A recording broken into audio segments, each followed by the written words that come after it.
গল্পের সওদাগর চ্যানেলে আপনাদের সবাইকে স্বাগতম। আজকে আমরা শুনব সুনীল গঙ্গোপাধ্যায়ের লেখা অগ্নিপুত্র পর্ব ৩।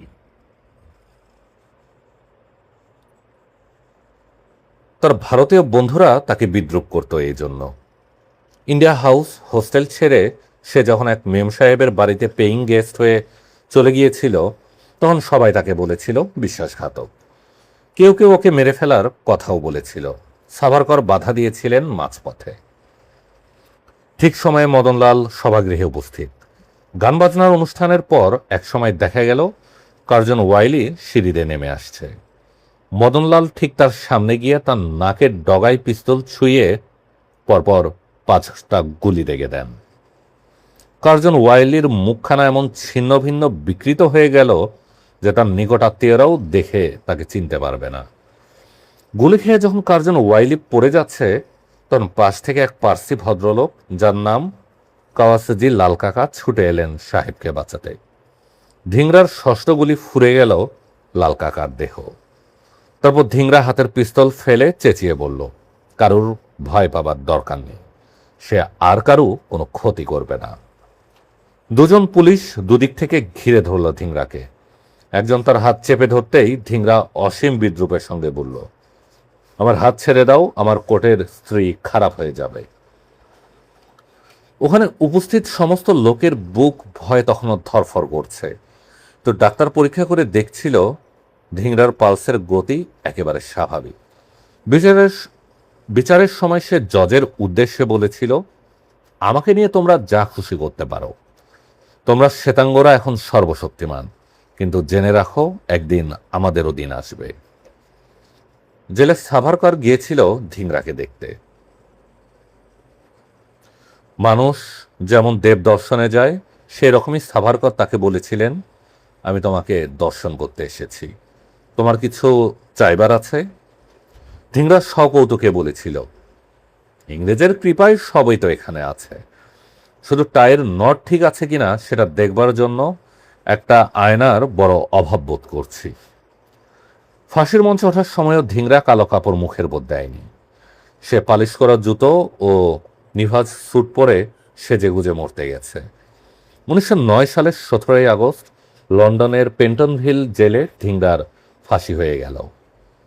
মৃত্যুর আগে সে নিজের স্ত্রী ও পুত্রের কথা একবারও উল্লেখ করেনি, শুধু বারবার অনুরোধ করেছে তার পকেটে যে ঘোষণাপত্র পাওয়া গেছে সেটি যেন প্রকাশ করা হয়। কি সেই ঘোষণাপত্র? ধিংরার কোটের পকেটে এবং তার ঘরে ওই ঘোষণাপত্রের 2টি প্রতিলিপি পাওয়া গিয়েছিল। কিন্তু সে তো জ্বলন্ত আগুন, সে আগুনকে ছড়িয়ে দিবে লন্ডনের পুলিশ কি এতই নির্বোধ? পুলিশ অতি সাবধানে সে ঘোষণাপত্র তালাবদ্ধ করে রেখেছিল। তবু ধিংরার ফাঁসির আগের দিনই সেই ঘোষণাপত্র ছাপা হয়ে গেল লন্ডনের ডেইলি নিউজ সংবাদপত্রে। কি করে এটা সম্ভব হলো? ওই ঘোষণাপত্রের রচনার পিছনে ছিলেন স্বয়ং সাভারকর। তিনি তখন ফ্রান্সে শ্যামজি কৃষ্ণ বর্মার ইন্ডিয়ান সোশ্যালিস্ট কাগজে প্রকাশ করে দিলেন সেই বয়ান। ওর এক সঙ্গী জ্ঞানচন্দ্র বর্মাকে তার এক কপি দিয়ে গোপনে পাঠিয়ে দিলেন লন্ডনে। তিনি আবার চুপি চুপি ওটাকে রেখে এসেছিলেন এক খবরের কাগজের নাইট এডিটরের টেবিলে। সেই ঘোষণাপত্র পড়ে স্বয়ং চার্চিল বলেছিলেন, এমন জ্বলন্ত ভাষায় স্বদেশ ভক্তির নিদর্শন তিনি আগে দেখেননি। লয়েড জজ বলেছিলেন, এই এক স্টেটমেন্ট পড়ে গোটা মহাদেশ কেঁপে উঠবে। এই সেই বয়ান। Sir, I admit the other day I attempt to shed English blood as a humble revenge for the inhuman hangings and deportation of patriotic Indian youths. In this attempt, I have consulted none but my own conscience. I have conspired with none but my own duty. I believe that a nation held down by foreign bayonets in a perpetual state of war, since open battle is rendered impossible to a disarmed race, I attacked by surprise. Since guns were denied to me, I drew forth my pistol and fired. The only lesson required in India at present is to learn how to die, and the only way to teach it is by dying ourselves. Therefore, I die and glory in my martyrdom. Madanlal ধিংরার ব্যক্তিগত বীরত্বে ইংরেজরা বুঝেছিল London শহরেও তাদের প্রাণ নিরাপদ নয়। ভারতের নানা স্থানে ইংরেজের উপরে তো আক্রমণ হচ্ছেই, এই বীর যুবকেরা লন্ডনে এসে সংগ্রাম চালাতেও ভয় পায় না। এদিকে ইংরেজ ভক্ত ভারতীয়রা নির্যাতনের ভয়ে লন্ডন শহরে এক মিটিং ডেকে কার্জন ওয়াইলের হত্যার নিন্দা করে এক প্রস্তাব আনতে গেল। বীর সাভারকর প্রচণ্ড প্রতিবাদ করলেন সেই প্রস্তাবের। সাভারকরের প্রতিবাদ শেষ পর্যন্ত মারামারির ধস্তাধস্তিতে পরিণত হয়েছিল। সাভারকরকে সাহায্য করতে এগিয়ে আসেন সরোজিনী নাইডুর ভাই বীরেন্দ্রনাথ চট্টোপাধ্যায়।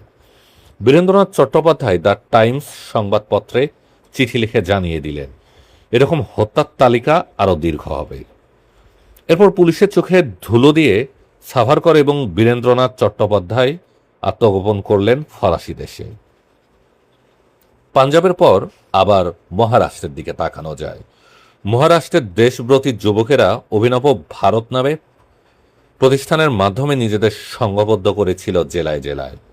কিন্তু সর্বাত্মক সংগ্রামের প্রস্তুতির আগেই একটি ঘটনায় তারা অস্থির হয়ে উঠল, বাধ্য হল আত্মপ্রকাশ করতে। বীর বিনায়ক সাভারকরের দাদা গণেশ দামোদর সাভারকর একটি সর্বশ্রদ্ধেয় নাম। বস্তুত সাভারকর ভ্রাতৃদ্বয়ই ছিলেন অভিনব ভারতের প্রাণপুরুষ। বিনায়ক সাভারকর বিদেশ থেকে গোপনে 20টি পিস্তল পাঠিয়েছিলেন এদের কাছে। গণেশ সাভারকর ছিলেন এদের উপদেষ্টা। পুলিশ একবার একটু সুযোগ পেয়েই গ্রেফতার করল গণেশ সাভারকরকে। তার বিরুদ্ধে আর কোনো প্রমাণ না পেয়ে শুধু একটি দেশাত্মবোধক কাব্য রচনার অভিযোগেই দিয়ে দিল যাবজ্জীবন নির্বাসন দণ্ড।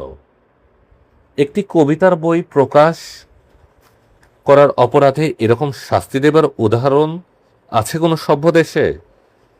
অভিনব ভারতের ছেলেরা ক্রোধে জ্বলে উঠল। তারা ঠিক করল ওই ম্যাজিস্ট্রেটকে পৃথিবী থেকে সরিয়ে দিতে হবে। ম্যাজিস্ট্রেটের নাম জ্যাকসন। মুখে খুব মিষ্টি কথা, ভারতীয়দের সঙ্গে খুব মেলামেশার ভান করে, কিন্তু মনে মনে ভীষণ ঘৃণা করে এই জাতটাকে। তবু অনেক ভারতীয় তার বহিরঙ্গ দেখেই মুগ্ধ হতো। জ্যাকসনকে যখন নাসিক থেকে বদলি করা হয়েছিল, তো নাসিকের কিছু ব্যক্তি তাকে বিদায় সম্বর্ধনা জানাবার জন্য একটি নাটকের অনুষ্ঠানের আয়োজন করেছিল পর্যন্ত।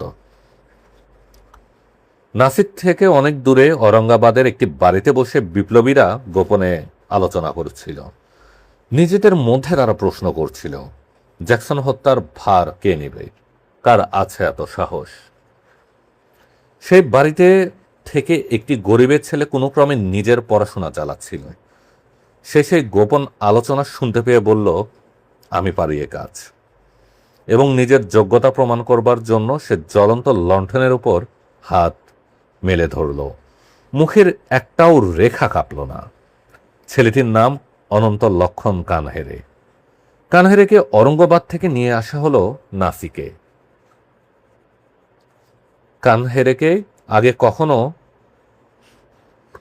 কানহেরে আগে কখনো পিস্তল ছুঁয়ে দেখেনি। তার শিক্ষার ভার নিল বিনায়ক দেশপাণ্ডে এবং কৃষ্ণগোপাল কার্ভে। রাত্রিরে একটা স্কুল বাড়ির মাঠে চলল শুটিং প্র্যাকটিস। তারপর এলো সে নির্দিষ্ট দিন, 21শে ডিসেম্বর 1909। নাসিকের বিজয়নন্দ থিয়েটারে জ্যাকসনের সংবর্ধনা। অভিনীত হচ্ছে নাটক সারদা। বালগন্ধব নিজে সারদার অভিনয় করছেন। কানহেরে আগে থেকেই টিকিট কিনে একেবারে সামনের দিকে এসে বসে আছে চুপচাপ। তার পকেটে একটা ব্রাউনিং পিস্তল, কোমরে গোজা আর একটি রিভলভার। নাটকের দ্বিতীয় দৃশ্যে কোদণ্ডের ভূমিকায় অভিনেতা জগলকার একটি গান গাইতে গাইতে সদ্য মঞ্চে এসেছেন। ঠিক তখনই নিজের স্ত্রী আর কিছু অফিসার পরিবৃত হয়ে প্রবেশ করল জ্যাকসন। কানহেরে এমনই উত্তেজিত যে আর এক মুহূর্তও সে দেরি করল না। উঠে দাঁড়িয়েই গুলি চালালো। লাগলো না সেই গুলি। কানহেরে তখন দৌড় দিয়ে গিয়ে জ্যাকসনের বুকের রিভলভার ঠেকিয়ে শেষ করে দিল চেম্বার। জ্যাকসনের শরীর ঝাঁঝরা হয়ে গেল, প্রাণ বেরিয়ে গেল তৎক্ষণাৎ। বিচারের সময় ব্যারিস্টার এম আর জয়কার রোজ শুনতে যেতেন। তিনি তার আত্মজীবনীটি লিখেছেন, I used to attend Kanhera's trial at the High Court and was struck with the fact that while the trial was going on, he took no notice of it, asked no questions and answered none, being the whole time busy with something in his hand. কানহেরের সঙ্গে সঙ্গে কার্ভে ও দেশপাণ্ডেরও ফাঁসির হুকুম হয়ে যায়। ফাঁসির মঞ্চে দাঁড়িয়ে খুব সংক্ষিপ্ত ভাষণে কানহেরে বলেছিল যে আদালতের বিচারে ভারতবাসীর প্রাণের কোনো দাম নেই, সেখানে ব্রিটিশের প্রাণ নেওয়াই আমাদের পাল্টা বিচার। জ্যাকসনকে হত্যা করার পবিত্র দায়িত্ব যে আমার উপর পড়েছিল সেজন্য আমি ধন্য।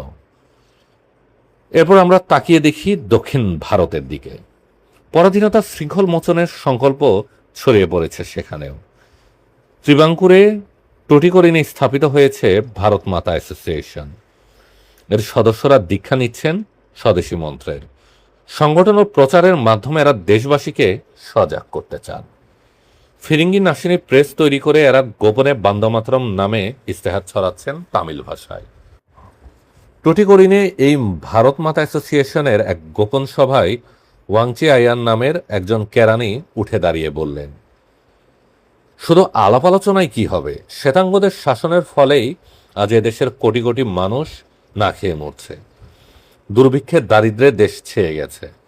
এখন শ্বেতাঙ্গদের খুন করে তাদের হাত থেকে স্বরাজ ছিনিয়ে নিতে হবে। ওয়াংচি আয়ান নিজেই প্রথম দায়িত্ব নিলেন এই সশস্ত্র আক্রমণের।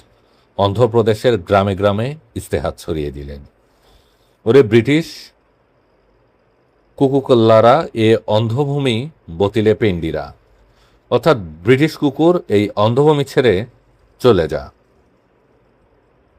তিনি অস্ত্র সংগ্রহের জন্য ছুটতে লাগলেন এ রাজ্য থেকে আরেক রাজ্যে এবং দিকে দিকে গুপ্ত সমিতি স্থাপন করতে লাগলেন ইংরেজ তারাবার ব্রত নিয়ে। শাসক সমাজের কোনো প্রতিনিধিকে সমুচিত শিক্ষা দেবার ভারও নিলেন তিনি নিজেই। তিনিভিলি জেলার কালেক্টর তখন রবার্ট অ্যাশ। দেশের বড় বড় নেতাদের জেলে পড়াই এর প্রধান কাজ। ভারতীয়দের উদ্যোগে ব্যবসা বাণিজ্য শুরু হলেও ইনি বাধা দেন। এই অ্যাশের কাছে পাঠানো হলো এক চরমপত্র। আমরা ভারত মাতা অ্যাসোসিয়েশনের সদস্যরা তোমাকে এই মর্মে সাবধান করে দিচ্ছি, তুমি আর কখনো কোনো ভারতীয় প্রতিষ্ঠানে মাথা গলিও না। যদি এর পরও তুমি গর্তমি করো তাহলে তোমার মাথা গুড়িয়ে দেওয়া হবে খুব শীঘ্রই। অ্যাশ সাহেব বোধহয় এই চিঠিখানাকে ঠাট্টা বলেই মনে করেছিলেন, কারণ এর পরেও তিনি তার স্বৈরচারী কার্যক্রম চালিয়ে যাচ্ছিলেন পুরোদমে। 1911 সালের 17 জুন সস্ত্রীক অ্যাশ সাহেব তিনিভেলি থেকে কোদাই কানলি যাচ্ছেন ট্রেনে চেপে। ট্রেন এসে থেমেছে মানেয়াংচি জংশনে। এখানে ট্রেন বদল করতে হবে। অ্যাশ সাহেব নিজেই কামরা থেকে নেমে অন্য প্ল্যাটফর্মে গিয়ে উঠলেন আরেকটা গাড়িতে। মালপত্র আসার জন্য অপেক্ষা করতে করতে তিনি জানালার পাশে বসে কাগজ পড়ছেন। তখন সকাল 11টা। ওয়াংচি আয়ার তিনিভেলি থেকেই সেই একই ট্রেনে অনুসরণ করে আসছেন অ্যাশকে। এবার তিনি প্ল্যাটফর্ম দিয়ে হেঁটে গিয়ে অ্যাশের কামরার জানালার কাছে গিয়ে সোজা গুলি চালালেন। আগেই ওয়াংচিকে দেখে ভয় পেয়ে চেঁচিয়ে উঠেছিল অ্যাশের মেম সাহেব। অ্যাশ হাতের কাছে আর কিছু না পেয়ে নিজের টুপিটা ছুঁড়ে মারলেন আততায়ীর দিকে। তারপরেই গুলির আঘাতে ঢলে পড়লেন মাটিতে। ওয়াংচি আয়ারের পিস্তলে একবার একটাই গুলি ছোড়া যায়। তিনি সেখানে দাঁড়িয়ে পিস্তলে আবার গুলি ভরে দেখে নিলেন অ্যাশের গায়ে ঠিক মতো লেগেছে কিনা। অ্যাশকে নিচে পড়ে যেতে দেখে নিশ্চিত হয়ে তিনি দৌড়াতে শুরু করলেন, কিন্তু ততক্ষণে প্ল্যাটফর্মের বহু লোক তাকে তাড়া করতে শুরু করেছে। ওয়াংচি রিভলভার তুলে বললেন, কেউ কাছে এলেই গুলি করব, কিন্তু কোনো ভারতবাসীকে আমি মারতে চাই না। শেষ পর্যন্ত ওয়াংচি আইয়ার প্ল্যাটফর্মের কোণে একটা বাথরুমের মধ্যে ঢুকে পড়ে নিজের গলায় পিস্তলের নল ঠেকিয়ে গুলি চালিয়ে দিলেন সঙ্গে সঙ্গে। একজন মহান বীর এভাবে সত্য রক্ষা করে চলে গেলেন বিদেশি শাসকের বিচারের বাইরে।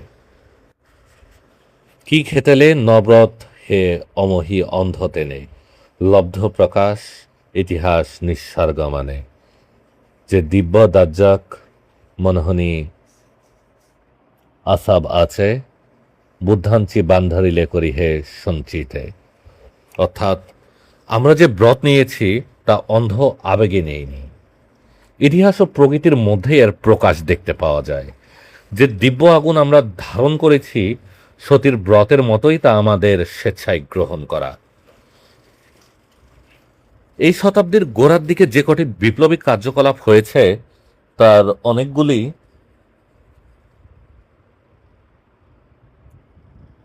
পেছনেই রয়েছে বীর বিনায়ক সাভারকরের সক্রিয় উৎসাহ। বাংলার বিপ্লবীরা যখন বোমা তৈরির মাল মশলা শেখার জন্য একজন প্রতিনিধিকে লন্ডনে পাঠায়, তখন সাভারকর তাকে সাহায্য করেছিলেন। মদনলাল ধিংরা সাভারকরের হাতে গড়া ছেলে। আবার মহারাষ্ট্রের অভিনব ভারত দলের যুবকদের কাছেও তিনি গোপনে পাঠিয়েছিলেন 20টি রিভলভার। এই জ্বলন্ত পুরুষটি চেয়েছিল তখনকার রুশ বিপ্লবীদের মতো সারা ভারতে গুপ্ত সমিতি স্থাপন করে নিজেদের প্রস্তুত হয়ে নিতে হবে, তারপর এক সময় হবে অভ্যুত্থান। কিন্তু তার আগেই সাভারকর ধরা পড়ে গেলেন। সাভারকর শুধু অস্ত্র সংগ্রহ করতেন না, রণকৌশলও তিনি ঠিক করতেন। এই বিষয়ে তার ছিল তীক্ষ্ণ বুদ্ধি, এবং এই জন্যই সাভারকরের পক্ষে প্রয়োজন ছিল একটু আড়ালে থাকার। কিন্তু ভারতের কোনো একজন তরুণ বিপ্লবী নিজের ফাঁসির হুম শোনার পর একটু ক্ষোভের সঙ্গে বন্ধুদের কাছে বলেছিলেন, সাভারকর আমাদের মরণের দিকে ঠেলে দিয়ে নিজের প্রাণ বাঁচিয়ে আড়ালে লুকিয়ে থাকেন। এ কথা ঘুরতে ঘুরতে একদিন সাভারকরের কানে গেল। তার মতো তেজি মানুষের পক্ষে এ কথা সহ্য করা সম্ভব নয়।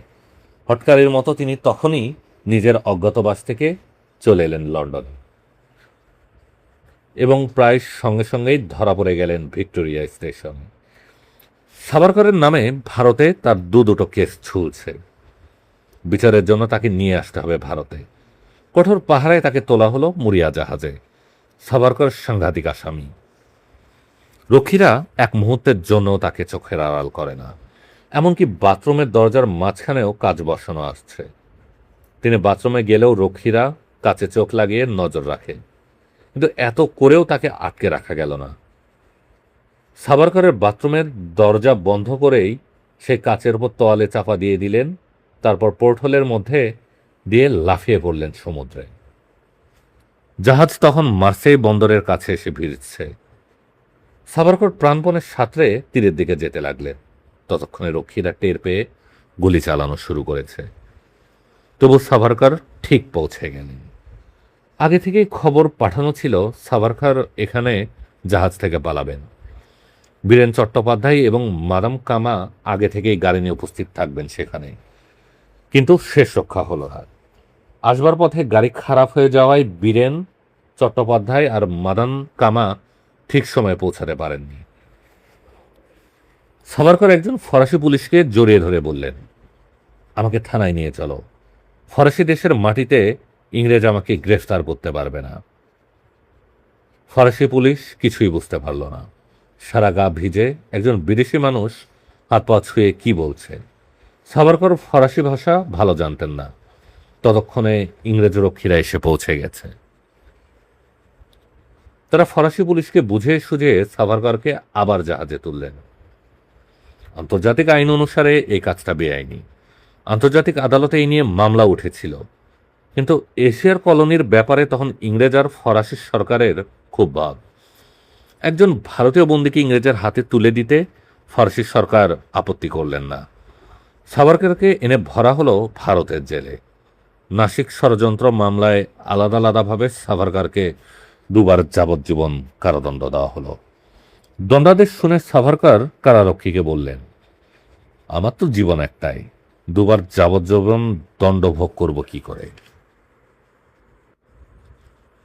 কারারক্ষী বলল, তুমি এমন সাংঘাতিক অপরাধী যে শুধু এ জন্মে নয় পরের জন্মেও তোমাকে জেলে পুরে রাখা হবে। সাভারকর হাসতে হাসতে মন্তব্য করলেন, যাক, আমার জন্য তাহলে খ্রিস্টান ইংরেজদেরও পরজন্মে বিশ্বাস করতে হলো। বেঁচে থাকলে যাবজ্জীবন কারাদণ্ডের মেয়াদ হয় 25 বছর। সেই হিসেব করে সাভারকার পর মুহূর্তেই ব্যঙ্গের সুরে কারারক্ষীকে বললেন, তোমার কি ধারণা 50 বছর পরেও ইংরেজ এদেশে টিকে থাকবে? দেখা যাক।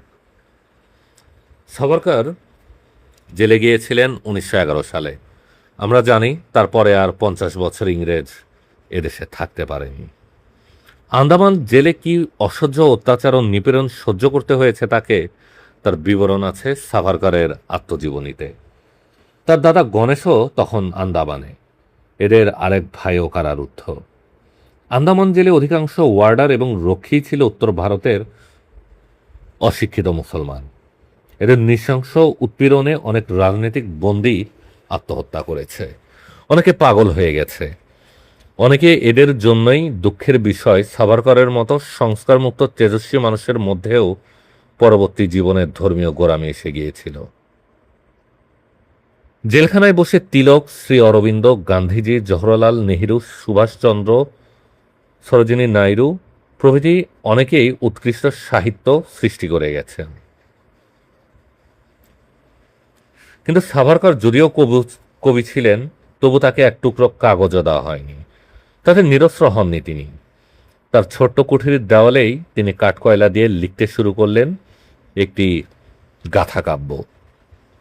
কারারক্ষীরা কিছুদিন অন্তর অন্তর ঘরে ঢুকে দেখতে পেলেই সে লেখা মুছে দিয়ে যেত। তার আগে সাভারকর সেই অংশটুকু মুখস্থ করে ফেলতেন। ঘরের দেওয়াল যেন তার কাছে স্লেটের মতো। এইভাবে তিনি সমাপ্ত করেছিলেন কমলা মহাকাব্য, যা মারাঠি ভাষায় একটি উল্লেখযোগ্য সৃষ্টি। 1857 সালের হিন্দু মুসলমান এর মিলিত প্রয়াসে সিপাহী অভ্যুত্থানের যে সার্থক ইতিহাস সাভারকর লিখেছিলেন, তা বহুদিন ধরে ভারতীয় মুক্তিকামীদের প্রেরণা জুগিয়েছে। গদর পার্টির লালা হরদলাল, ভগৎ সিং এবং নেতাজি সুভাষ সেই বইয়ের বিভিন্ন সংস্করণ বার করে প্রচার করেছিলেন। 1905 সালে ইংরেজ সরকার বাংলাকে দুভাগ করতে চেয়েছিল। প্রবল জনমতের বিরুদ্ধে শেষ পর্যন্ত তা পারেনি। 1912 সালে সরকার আবার ঠিক করল ভারতের রাজধানী কলকাতা থেকে দিল্লিতে সরিয়ে নেওয়া হবে। এবারও বাংলাদেশ জুড়ে প্রতিবাদের ঝড় উঠল, কিন্তু সরকার এবার বদ্ধপরিকর। বাঙালিদের আর বিশ্বাস নেই। তখন প্রায় প্রত্যেক মাসে বাংলাদেশের কোথাও না কোথাও একটা কিছু ঘটছে। বাঙালি ছেলেরা আর মরতে ভয় পায় না। মৃত্যু ভয় সীমানা যে একবার অতিক্রম করে যায়, তার কাছে তো আর কোনো বাধাই বাধা নয়। বাংলার কবি লিখেছেন, মরণ রে তুই হু মম শ্যাম সমান, মেঘ বরণ তুজ মেঘ যথাযুত, রক্ত কমল কর রক্ত অধরপুত, তাপ বিমোচন করুণ কবুতর, মৃত্যু অমৃত করে দান। বাঙালিদের প্রতি ইংরেজ সরকারের ভয় ও অবিশ্বাস ছাড়াও দিল্লিতে রাজধানী পরিবর্তন করার আরও একটি কারণ ছিল। এতকাল মোগল বাদশারা দিল্লি থেকে সারা ভারত শাসন করে গেছেন। সে পরিত্যক্ত সিংহাসনেই ইংরেজ এখন বসতে চায়, যাতে জনসাধারণ এই নতুন রাজার জাতকে ইতিহাস সম্মত কারণেই ভক্তি শ্রদ্ধা করে। ভারতের বড়লাট তখন লর্ড হার্ডিঞ্জ। তিনি ঠিক করলেন দিল্লিতে রাজধানী স্থাপনের প্রাক্কালে রাজকীয় জাঁকজমক ও আড়ম্বরে তিনি মোগলদেরও হার মানাবেন। 1912 সালের 23শে ডিসেম্বর বড়লাট দিল্লিতে প্রবেশ করেছেন বিশাল এক জৌলুসময় শোভাযাত্রা নিয়ে। সামনে পিছনে রয়েছে সারিবদ্ধ সৈনিক, খোলা তলোয়াল হাতে অশ্বারোহীর দল। কামানের গাড়িগুলো টেনে নিয়ে যাওয়া হচ্ছে ঘর ঘর শব্দে। মাঝখানে অনেকগুলো হাতি। সবচেয়ে বড় হাতিটার রূপমোড়া হাওদায় বসে আছেন লর্ড হার্ডিঞ্জ তার পত্নীর সঙ্গে। ঐতিহাসিক দিল্লির নাগরিকেরা রাস্তার দুপাশে ভিড় করে দেখছে এই সাদা চামড়ার নতুন রাজার জাতকে। শোভাযাত্রা এসে পৌঁছেছে চাঁদনি চকে। পাঞ্জাব ন্যাশনাল ব্যাংকের বাড়ির ছাদে এক দঙ্গল মেয়ে দাঁড়িয়েছিল। তাদের মাঝখান থেকে একটা বোমা টুপ করে পড়ল স্বয়ং হার্ডিঞ্জের হাওদার উপরে।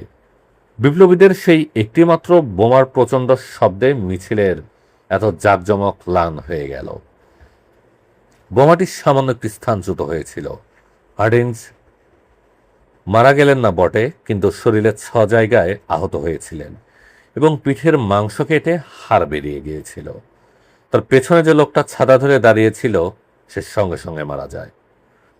পাঞ্জাব ন্যাশনাল ব্যাংকের ছাদ থেকে একটি তরুণী দ্রুত পায়ে মিশে গেল ভিড়ের মধ্যে। এত বড় একটা ঘটনার পর একজনও ধরা পড়ল না। সরকার থেকে পুরস্কার ঘোষণা করা হলো 1,00,000 টাকা। এর উত্তরে বিপ্লবীরা ইস্তেহার ছড়িয়ে দিল, আমরা সবাই ঈশ্বরের কর্মী। গীতা, বেদ এবং কোরআনে বলা আছে মাতৃভূমির শত্রুকে খতম করতে হবে। দিল্লির ঘটনায় প্রমাণ হয় স্বয়ং ঈশ্বর আমাদের পক্ষে আছেন।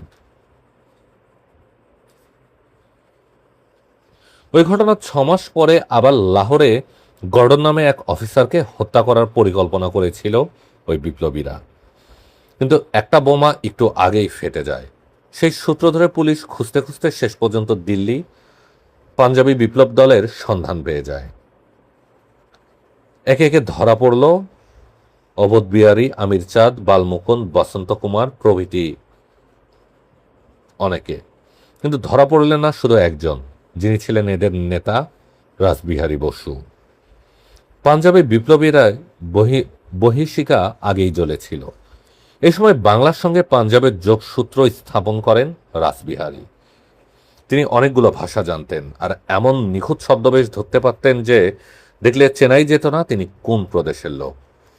উত্তরপ্রদেশ ও পাঞ্জাবে তিনি বিপ্লবী সমিতির জাল ছড়িয়ে দিয়েছিলেন। তাকে ধরার জন্য সরকার পুরস্কার ঘোষণা করলে তিনি নাকি সহকর্মীদের কাছে ঠাট্টা করে বলেছিলেন, আমাকে ধরিয়ে দিয়ে সেই টাকাটা তোমরা বিপ্লবের কাজে লাগাও না। পুলিশ কোনোদিন ছুঁতে পারেনি রাসবিহারীকে। বিচারে অবোধ বিহারী, আমির চাঁদ, বালমুকুন্দ ও বসন্ত কুমার বিশ্বাস এই 4 জনের ফাঁসির হুকুম হয়ে গেল। বসন্ত কুমার বিশ্বাসের বয়স কম বলেই তাকে যাবজ্জীবন দ্বীপান্তর দণ্ড দেওয়া হয়েছিল। পরে বিচারকরা তাদের ভুল শুধরে নেন। বসন্ত কুমার বয়সে ছেলে মানুষ, চেহারাও খুব সুন্দর, সেই জন্য শাড়ি পরালে তাকে ঠিক মেয়েদের মতো দেখাতো। শাড়ি পরে মেয়ে সেজে সেই হার্ডিজের উপর বোমা ফেলেছিল। ফাঁসির আগে অবোধ বিহারীকে জিজ্ঞেস করা হয়েছিল, তোমার কোনো অন্তিম ইচ্ছা আছে কিনা? অবোধ বিহারী ঘাড় নেড়ে বলেছিলেন, হ্যাঁ আছে, ইংরেজ শাসন নিপাত যাক। এই অংশ শেষ করার আগে আর একটা মর্মান্তিক ঘটনা না জানিয়ে পারছি না। এই 4 জনের মধ্যে বালমুকুন্দ বিয়ে করেছিল মাত্র 1 বছর আগে। তার স্ত্রীর নাম রামরাখী, সরল যুবতী। সে কারাগারে এসে স্বামীকে জিজ্ঞেস করলো, তুমি এখানে কি খাও? বালমুকুন্দ বলল, শুধু 2খানা রুটি। সেদিন থেকে রামরাখীও শুধু 2খানা রুটি খেতে শুরু করে। কয়দিন বাদে আবার স্বামীকে জিজ্ঞেস করে, কিসে শোও? বালমুকুন্দ বলল, একটি কম্বল মাটিতে পাতি আর একটা কম্বল গায়ে দেই।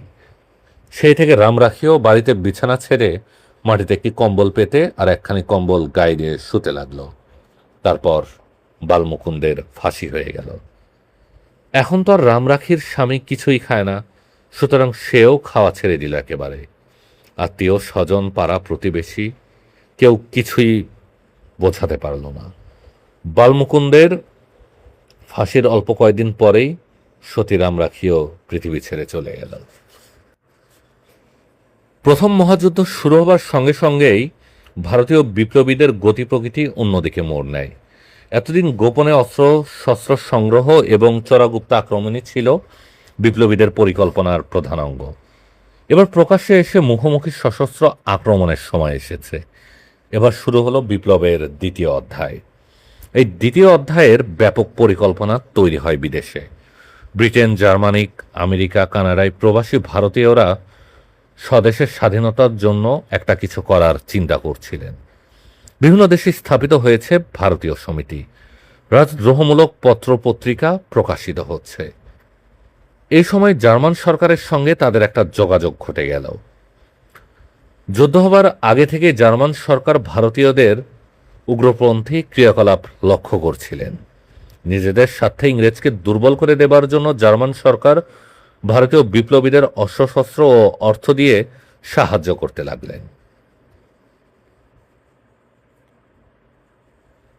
আপনারা শুনছিলেন সুনীল গঙ্গোপাধ্যায়ের লেখা অগ্নিপুত্র পর্ব 3। পরবর্তী পর্ব শুনতে আমাদের গল্পের সওদাগর চ্যানেলে চোখ রাখুন।